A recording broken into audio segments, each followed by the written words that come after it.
No, I hope that we want national control over social and employment legislation to be restored to the United Kingdom. But they may not know of many of the positive things that we believe about the European Union. That we do believe it should be nation states working together successfully on so many challenges that are too big for one nation alone to approach. That we do believe that it should be a European Union looking outwards to the rest of the world, building a strong relationship with India, with China in the future, economically so important to people all across Europe. That we believe it should be a Europe of open markets and emphasizing free trade, both within the European Union and in all its connections with the rest of the world, and doing so in the context of a strong transatlantic relationship with the United States of America. They should know that we are strong defenders of that single market, something that a conservative government in the 1980s did so much to bring about. That we believe that the European Union could be more effective if it cut out waste and lived within its means. That it is vital for EU nations together to rise to the challenge of climate change, which indeed they have begun to do. That the EU should be playing the leading role in fighting against global poverty. That it should be keeping open its doors to new members of the European Union in the Western Balkans and indeed in Turkey. And so we do have a positive vision of Britain's role in Europe. And I say to European foreign ministers as I meet them regularly in advance of our general election, they will find in a Conservative government a very energetic and activist government in European affairs. No, we will not agree with institutional aggrandizement in Brussels, with ever more centralization of the European Union. But we do want the EU to be active and energetic on all the matters that I have just mentioned, and indeed many more. And that is the role a Conservative government will play, and that is the role our Conservative members of the European Parliament will play. And in our manifesto for these elections, which we are publishing today in Northern Ireland, we are pledged to do some of the things that need doing in detail in the EU if our MEPs are returned in large numbers. To decrease rather than increase the amount of EU legislation. To roll back redundant and out-of-date legislation.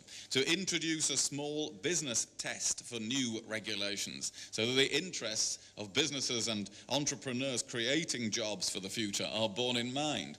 To stop, and this is a domestic pledge, to stop gold-plating EU regulations that leave us with far more bureaucracy in the UK than some other countries derive from the very same regulations when applied in other parts of Europe.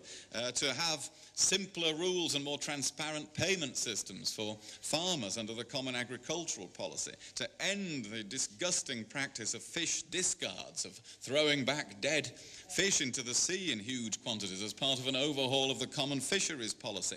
These are the kinds of things that are in our manifesto and that our MEPs will be working for in the European Parliament when they are returned in these elections.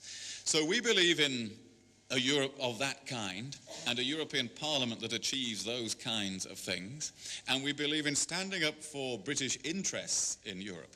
One of the most astonishingly poorly conducted negotiations of recent years was when Gordon Brown agreed 3.5 years ago to give up a large part of the British rebate from the European Union budget, £7 billion in total he gave up, for almost nothing in return.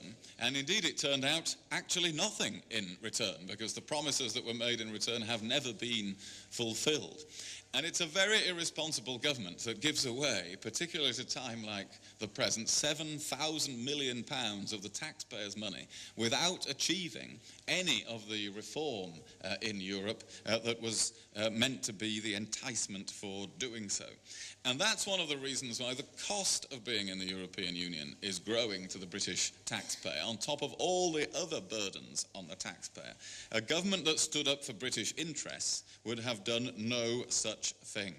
And as part of standing up for our interests, we will be creating in the new European Parliament a new grouping of political forces. And I think this is yet another reason to vote for this strong candidate here in Northern Ireland, because he will be part of a large national Conservative delegation, which itself will be part of a new political grouping in the European Parliament, the grouping we have long sought to create, a centre-right, non-federalist grouping in the European Parliament that will rally together people from other nations to fight for the sort of European Union that we believe in. Sometimes this has been criticised, sometimes we've been told we shouldn't do such a thing, but it has to be good for democracy in Europe, for the diversity of opinion in the European Parliament, for that major strand of belief and thinking across Europe to be represented in the European Parliament itself, and it has to be good for our party to be playing such a leading role in the creation of such a group. And that will take place immediately after the European elections, when they are over in 2 weeks' time. So we have a lot to fight for. We have many reasons to vote for a Conservative and Unionist candidate in this election. The need to bring on a general election, the need to show that we support a referendum, the need to show that we believe in that kind of open trading Europe that I've spoken of, not the centralizing Europe that we reject, the need to make sure that we have members of the European Parliament working for real practical improvements in how European regulations are applied, the need to stand up for British interests, and the need to make sure that we have a strong voice for a centre-right, non-federalist view of the future in the European Parliament. All of these are excellent reasons to make sure that people support the joint programme, the Manifesto of the Conservative Party and the Ulster Unionist Party, and that they support our joint candidate. And it's that candidate, Mr. Nicholson here, who I've come to support and am so pleased to support, and I'm delighted to recommend him to you. Thank you very much indeed.